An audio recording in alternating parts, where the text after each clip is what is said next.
What's up, everybody, and welcome to another edition of the Links and Locks podcast. I'm Jason Sobel from GolfBet. He's Ben Everill from the PGA Tour. He is also from the Charlotte Airport right now as he returns from Quail Hollow, where you and I, Benny, were hanging out for the past week. If people thought the international team was overmatched for the first few days of the President's Cup, they should just see you trying to figure out the Wi-Fi at Charlotte Airport. You're completely overmatched right now. Oh, mate, the place is absolutely full, as you can imagine. People trying to get out of town, some big events over the week. So the Wi-Fi is struggling just a little bit here at Charlotte. So we're doing our best, and hopefully everyone can hear what we've got to say. And by the way, best absolutely. bet last week, I'm pretty sure, was the internationals covering the 6.5, which they did, as I told you all they would. They did. I don't know if I said it on this pod or not. I had the exact score dead on. I just wanted a bigger number for that. I said 17.5 to 12.5, but it was only like plus 850. I thought it was going to be 25 to 1. I got it right. Give me a bigger number for that. So in any case, we move on to the Sanderson Farms Championship this week, the second event on the PGA Tour 2022-23 schedule. And I guess nobody would be surprised if we go back to back. And what I mean by that is after the first event of the season, Max Homa defends his title successfully at the Fortinet Championship. Sam Burns is your defending champion at this week's event at the Country Club of Jackson in Jackson, Mississippi, coming off a really good President's Cup where his performance outweighed his record. He was 0-3-2, and yet it seemed like Sam Burns played some great golf. That would not surprise us if he plays well again this week. Let's get to it as we do every single week here on the podcast. We play 18 holes, make 18 bets, trying to make you guys some money. Ben Everill, you're on the tee. Swing away. Well, mate, I've got my international shirt on, and I'm going to start with an international team member for my first outright play of the week. You know, I like to do two and start with one. I'm going to go for a man who got plenty of confidence out of the week, sitting at about 28 to 1 plus 2,800 or so. Christian Bezuidenhout. I think that he's gotten plenty out of this last week. Super confidence given to him by Trevor for picking him. Also being able to stand up under the gun a few times in the competition, despite the nerves and everything else. When he's putting well, he's one of the best on tour. I think that he will, get a roll on from this event. Now, look, people, it's a long time ago, but back in 2019, off the back of the President's Cup, we had multiple international team winners in the first few weeks of the season that year. This one's coming at the time of year where we've still got the fall. I expect the same sort of flow-on effect to happen this time around. So I'm going to start with Christian Bezuidenhout at 2,800 as your first outright pick. I like the idea behind it. We've seen in team events in the past, as you alluded to back in 2019, and it's happened at other events too. As soon as that major pressure is off from the team competition, these guys were already good players. But man, this is easy. I don't have everybody looking at me and relying on me and needing me to win for them, and it becomes a little bit easier. So I like that play. I am also going to start with an outright play, a little bit of a long shot. I'm getting some Justin Suh vibes, and I think I put him in this spot for the Fortinet a couple of weeks ago, and he wound up missing the cut. But like Suh, Will Gordon won during the Korn Ferry Finals. This is a guy who you probably remember from the Travelers Championship back in 2020, finished in a share of third place at that one, was a recently turned professional at that point. He's had some ups and downs, a lot of volatility in his career. Even the last 10 events he played on the Korn Ferry Tour, tons of volatility. He's got a win. He's got 4 other top fives. He's also got, I think, 4 or 5 finishes outside the top 40. And so he's kind of all over the place. But look, we're betting a guy to win or nothing. And so if I'm going for that true upside, I like Will Gordon's upside. He's at 60 to 1 in some books. Might be able to get him a little bit longer. Definitely, guys, shop around. That's going to be a major theme of this week, because when the books opened up on Monday morning, and we're speaking on Monday afternoon right now, there were definitely some discrepancies out there. All right, third hole, Benny, where are you going? Well, you mentioned him at the top of the show. I'm trying to find a spot for Sam Burns somewhere. I'm going to go top 5. He's probably a great pick to win. Look, there's only one thing you have to worry about. How much did he party last night? And I can tell you they all partied pretty hard.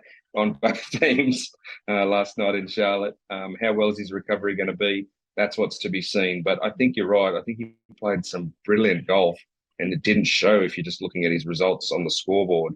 And I think he'll be a little fired up for that. So don't put the house on it, but I think 300 at top five. I could see him winning this event, going away if his A game's there.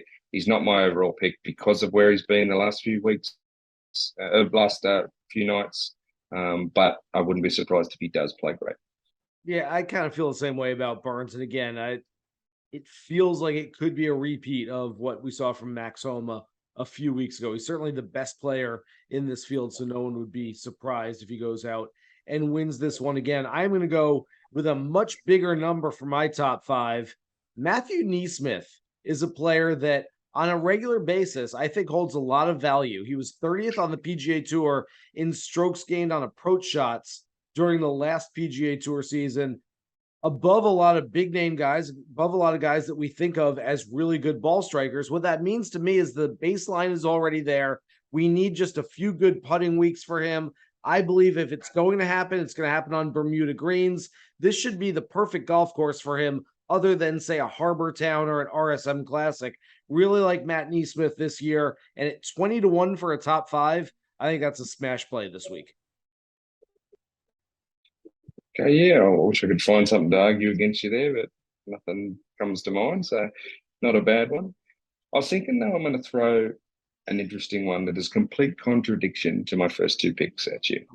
All right, this is one of those ones in fifth hole. I want to throw out the option because we saw this sort of thing happen after majors last year occasionally and that sort of thing. But why don't we parlay up all the guys that did play in the President's Cup to miss the cut for a very small amount.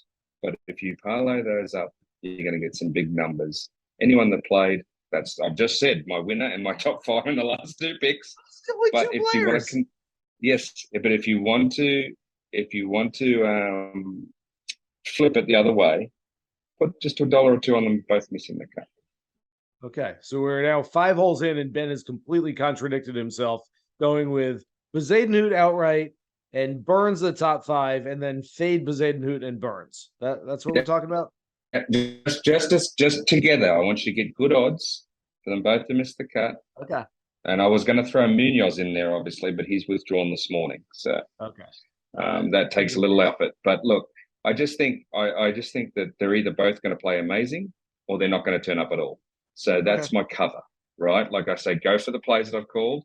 But my weird one is very small outlay. Put the two of them together to miss the cut. Fair. I like that. All right. Hole number 6. Hey, Benny, how'd the Canadians do this week?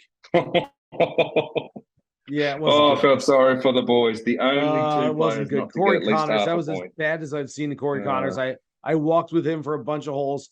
He yelled 4 on some iron shots. I mean, Corey Connors is one of the best iron players in the world, just never looked comfortable.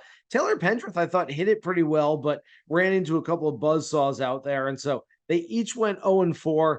We need some good news for Canada. I know hockey season's heating up. The Blue Jays are playing pretty well. Let's give him an Adam Svensson top 10 this week. He was 12th in his season debut a couple of weeks ago. I think this guy's a really good player. You can get him at 7-1 for a top 10 this week. And I wouldn't be afraid to say that 2 years from now, when the President's Cup gets to Royal Montreal, that he could be another potential Canadian candidate to make the team. I think he's that good, Benny. Yeah, if you're looking for even more value, add Adam Hadwin in on that because he's got a chip on his shoulder being overlooked for this team. And with his two Canadian mates getting over, Adam Hadwin might be a sneaky good look at. He's not on my list here, but I just saw him on the board, and you've reminded me that I know, speaking to the Canadian press, that he's definitely a little fired up to prove that he could have been a bit of a difference maker on that team. So don't be afraid to look at him as well. I love Svensson, by the way. You know that. I'm a big fan. So yeah, I think he's definitely a candidate for 2 years' time. All right, so I'll get my top 10. Look, not big on the number here, plus 225, but this is a guy that can also win this tournament. He's been trending towards victories for a while. Top 10 on Denny McCarthy. I think Denny McCarthy's up for a big week as well. Definitely someone you can sprinkle throughout every market if you feel that way inclined. Yeah, cuts the dots off him when he wants to. You just feel like it's a matter of, when, not if he's going to chalk one of these up. Yeah, I feel like you're stealing one of my lines there, and I will tell you all about Denny McCarthy later in the podcast. I'll be saving that. Hint, hint, There hint. you All go. right. Maybe you didn't even know it because I use that exact line in something else that we do when we do our experts picks for PGAtour.com every week in their fantasy game. So I actually use the exact line. It's a matter of when, not if. I use that line. So I didn't know if you had seen that from me. It sounds like you had. I So. need to check my email. I need to check my Okay. All right. So you email didn't steal it. because that'll be on there somewhere. I didn't mean to accuse you. The eighth hole. I'm going to Yeah, go I with the know, guy. but it is a good line. Yeah, I'm gonna go with the guy that, and this is sort of a main theme for me, especially at the beginning of the season. Just players that I like on a general basis. And I remember watching this guy at Brookline, at the Country Club for the U.S. Open this year, and he contended for about a day and a half, like first 27 holes. It wasn't a serious title contention, but I watched Callum Tarrant. You know what? This guy belongs. This guy has the look of a player who could be a top 50 player in the world in not too long time. And so in his last 8 starts, he's had 3 top 20s and just missed 2 others. I feel like that's a sweet spot to bet him for a top 20 at plus 450. It's a really nice number this week. I'll have a decent investment in Callum Tarrant. Yeah, that is a good number. Another player that, it's not going to surprise me at all when you see him up there in the top 5, top 10 in a few weeks during this season is that he's that sort of player that is just waiting to sort of prove himself and show himself on the big stage. So good number while you can get it. We talk about that a lot, don't we? When there's a number there to get, take it. Okay, so top 20 then. All right, let's go top 20. We'll go for more of a veteran. About Scott Stallings. Scott Stallings plus 170. Now, look, he had a pretty good finish to last season, pushing his way through to the Tour Championship, etc. Much to my chagrin, because I'd bet Rob Bolton, obviously a big numbers guy, that would not happen. He specifically told me he would make the Tour Championship from before the playoffs, and I said he wouldn't. And he did make that run through, so that cost me a cap, a little bet I had with him. And I think he'll keep that up. He's also had some form in the past at this event at Sanderson Farms, I believe. What was it I was looking at there? He was sort of 5 for 6 before last year, making the cut.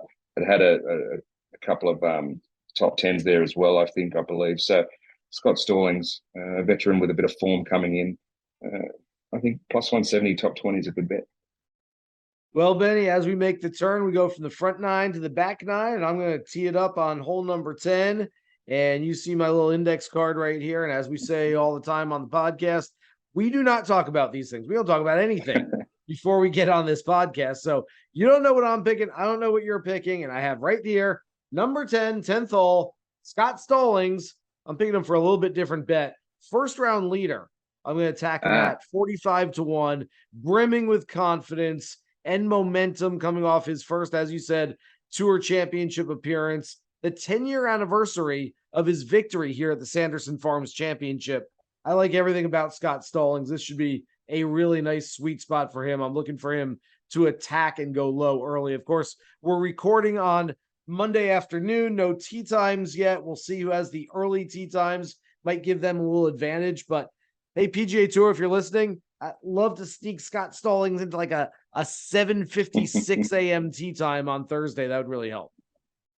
I love it. Do love that. Yes. As I said, all the same reasons I gave you. Yeah, I think he's a good pick. And I'll pivot then to my first round leader. I'm looking at a guy again who I feel like we must have mentioned this guy, close to half of the podcast we did last season. And he just seems to be sniffing around there at good value in certain bets constantly. And that's Chris Kirk, 5,500 to be the first round leader. He just pops up every now and then. And talking to a few of the guys who've caddied for him in the past and know about him, they tell me that he's starting to put it all together, and we might see him being a bit more consistent soon, which is going to start to bring those numbers of his down. So this might be a week to have a crack when you get big odds on Chris Kirk. I like that a lot. I don't have him listed here as my picks in the pod, but I did have him in my preview today. He and Stallings, we were just talking about Scott Stallings. He and Stallings went back to back 10 and 11 Mhm. years ago. And so Kirk is a guy that's played well. If you're going to target Kirk, target him on a Southeast golf course more so than other ones. And this is one that Bermuda Green should be right up his alley. I've got two guys for the 12th hole for top 40 plays. One is Grayson Sigg, who's playing some really nice golf, sort of middle to late summer. He had 4 top 30 finishes in a row. And then his most recent 4, he's finished outside the top 50 in all of them. So he's fallen off a little bit. But again, this is a guy who should fit the golf course. Taking him for a top 40. And then another rookie on tour, Vincent Norman. No, this is not a Norman as in the Norman family who's playing that other tour. Like he didn't get the invite. No, this is Norrman. He's from Sweden. Just graduated from the Corn Ferry Tour. He's a Florida State product. What I really like about Norman is the fact that a lot of the Corn Ferry players got hot for about 2 or 3 weeks, won an event, had a couple other top fives, and boom, they get their card. They're on the PGA Tour. Norman did contend for a couple titles, but for the most part, he got his card because he was consistent the entire year. I like that consistency to continue. It already has, in fact. He was 36th at the Fortinet Championship a couple of weeks ago. I'm taking him for a top 40 as well. That's Grayson Sigg and Vincent Norman for top 40. Okay, I'll throw a top 40 at you that I think is an absolute lock. How about that? I'll give you the absolute lock because I think he's probably a good top 20 play, but I'm going to give you the lock at $1 at plus 120 for a top 40. Another veteran, Kevin Streelman. Now, Kevin Streelman has, I believe now, let me count them, 1, 2, 3, 4 top 20s in the last 5 years, I think, in this tournament. At that event, he plays there all the time. He's very comfortable there. And so for top 40, given he's usually always inside the top 20, I'm going to call it a lock at plus 120, Kevin Streelman. Okay, I like that. I've been waiting for Streels to pop in another one of these things, so that could certainly happen. One of my favorite dudes out there. One of my favorite dudes as far as not just a good guy, but a guy that I probably mention in picks more often than anybody over the past year, and a guy that I'm going to keep mentioning because he's going to have a monster year. In fact, a year from now, Benny, on the day after the Ryder Cup, when we're talking about the American team, I expect this to be a player's name that we have mentioned that has somehow gotten his name onto that American team. It's my guy, Sahith Theegala, who I just look. He was my play at the Fortinet a few weeks ago. He finished in a share of 6th place, not too far off. I'm not as high on him at this one. I don't know why. He was 54-hole leader at the Sanderson Farms last year. I'm going to play him here just for some head-to-heads. I want to have some sort of investment on Theegala this week. I'll have him in some DFS lineups, some matchup plays. Maybe if that number gets a little long, if he shoots, say, 70 in the opening round, and he goes from like 18 or 20 to 1 to 30, 35 to 1 in the outright marketplace, I will jump on some Theegala at some point. But I probably won't have him outright to start, but I do want to have at least some investment because he's that good. I'm telling you guys, he's just that good. Yeah, we'll come back to him in a minute. But before we do, I'll give you my long shot. I'll give you my long shot. And it's the same one I threw at you 2 weeks ago. Byung-Hun Ahn, Ben Ahn, still 80 to 1. I threw him out there last time, and I remember, I think I was texting you after the first few holes of the Fortinet, and we had, who was it that I had picked? The California kid who was like running near dead last. Maverick Neely was near dead last at the time, yet my long shot Ben Ahn was flying into the lead at the time. I was like, well, I don't know how to feel about this. But look, Ben's played very well, very good golf through the Corn Ferry Tour of last year and into the finals and whatnot. He's definitely of a high standard. He's another one of these international players that will get a kick out of what he saw and how fun it looked to be part of the President's Cup again. I expect him to continue. So I just love the number because he's going to keep chipping away and he's going to have results, and you're not going to see 80 and 100 to 1 in these things. I mean, he's 80 to 1 at Sanderson Farms. He's good enough to win a top level event. So grab it while you can. Ben Ahn 80 to 1. Yeah, I like that play a lot. I'm actually also going back to the well with a bet that I had a couple of weeks ago, and one that Look, Benny, I might just keep betting this because there's value on it on a regular basis. The winner to be in the final pairing, no, is plus 175 at DraftKings. Guys, we see it all the time, especially in these fall events where, first of all, you'll get some young players who jump out to the lead and can't quite bring it home on a Sunday afternoon. Secondly, these are not events where you can shoot 72 and still win. You've got to go low. And so Yeah. there's a good probability that somebody shoots 64, 65 on a Sunday afternoon, comes from 3, 4, 5 back, and wins this title. And so I love that combination. And to get plus 175 on that winner coming from somewhere in front of, as far as on being on the course, the players in the final pair, I think that's a smash play, and I think I'm going to keep smashing it. Yeah, I keep smashing it until it goes bad 2 or 3 weeks in a row, I say. It's the talent is so deep on tour these days. You know people are going to fire at you on Sundays. You know people are going to come from behind. And especially on the weeks where it's like stacked, there's like usually 24 guys within 3 shots of the lead or something like that. So definitely go the plus money while it's available, and while the trend isn't going the opposite way. All right, bringing my outright leader, right? My last 17th hole, is that what we've reached? Yes, we're on 17. Okay. All right, so 17, you've mentioned before. You're big on him. I am too. I am going to hit the gala at the 18 to 20 to 1 that you can find. But just as you mentioned, I do somehow envisage that he may not be out in front at the very beginning. So maybe put a little bit on at the start, but hold back with some extras, because we talked about a guy who can go low in the final round. You just mentioned it. This is a guy I can see reversing what happened to him last year. He was the 54-hole leader. He got a little nervy and let Sandberg fly through. I think he can turn from the hunted to the hunter. I think he will be within 3 or 4 come Sunday, and he will go lights out, and that's how he'll get his first win. Rather than being in front by 3 or 4 and getting a little nervy again, I think his first win's going to come in sort of old Xander Schauffele fashion. You know what? I'm here, got nothing else to do except try to win this thing, and they're going to come off for him, and he'll shoot a 6 or 7 under and win. I feel like that's a big chance to happen this week.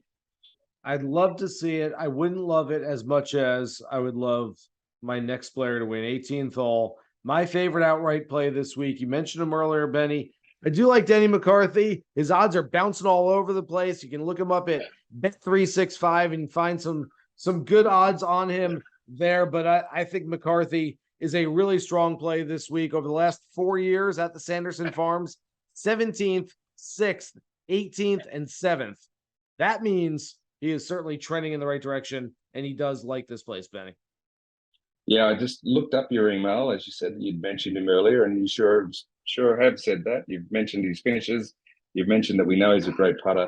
Like I said before, I had him in the top 10, but he's definitely a player that you would want to sprinkle across if you've got some of your units to spare. The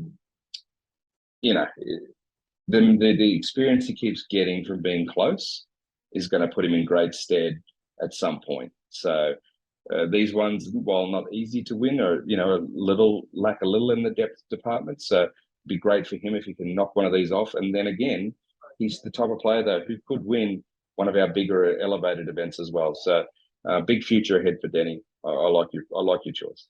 Yeah, I think it's going to happen at some point for Denny. It's going to happen for Thigala at some point. Let's hope it's one of those guys this week. Thanks to everybody out there for listening to this edition of the Best Bets Links and Locks podcast. Remember, you can find our podcast anywhere you find your favorite podcast. Download, subscribe, rate, and listen every single week to our podcast presented by Bet365. For Ben Everill, I'm Jason Sobel. Good luck with all your bets for this week's Sanderson Farms Championship. Here's hoping you hit the green.